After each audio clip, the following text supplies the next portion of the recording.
Welcome back to Tabletop Goodness. Today I'm making a video that I thought would never see the light of day. Uno boosters. I mean, seriously, what happened, people?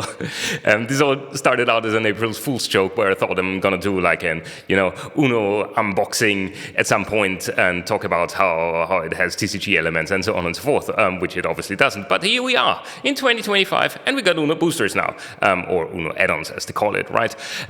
There's 4 different varieties. There's the swap pack, the stack pack, the reverse pack, and the speed pack. And here I have the speed pack. These are meant to augment existing Uno games. So let me get my big old box of Uno and see where my classic one actually is. Well, we have Uno Junior, right? We have Hello Kitty Uno, because I guess why not? We do have Gabby's Dollhouse Uno knockoff. And yeah, here we are. We got our classic Uno, and I'm wondering why I do have so many versions of the same game, but I guess that's what Mattel does to you. Battle worn and tested. Let's unpack the add-on and see what we can pull and see how all of that works together in the end. Well, here we are, the add-on pack in all its glory. Let's see that we can get this opened up. And this proves to be more difficult than I thought it should be. But yeah, here we go. We have a total of 16 cards in there, and kind of feels a bit like an living card game. So these 16 cards in there are guaranteed. We got like instruction booklet, and there we go. You can see the Uno cards in all its glory.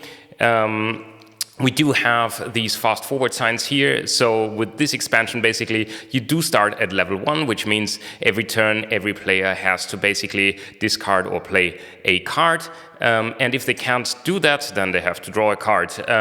If the speed is being upped by one of those cards being played, for example, we would be at level 2 now, so that everyone has to always play 2 cards or draw 2 cards if they can't, and the wild card here actually ups the speed by 2. So yeah, that's kind of how this works. We got different colors, all the numbers as well, and I'd say let's see how this actually adds back into our existing deck and see the final verdict of all of that. And finally, the moment we've all been waiting for. Let's add our new Uno cards to our existing card deck. Well, I spot a problem. If you have a classic Uno deck that comes from a wholly different era like I do, this is obviously an issue. But also, if you have a more current one, it could be that the cards did not age the same way. As in, if you add these cards, you would easily identify those, right? Which kind of defeats the fun.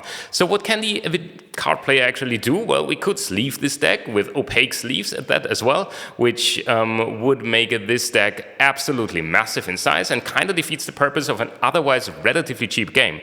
So the only other option, I guess, is to buy a completely new deck of Uno cards to add these two, and do that kind of like every time you get one of these boosters, but that surely isn't what Mattel wanted us to do, right? Right? Okay, let me get a new deck, and I'll see you again next time on Tabletop Goodness.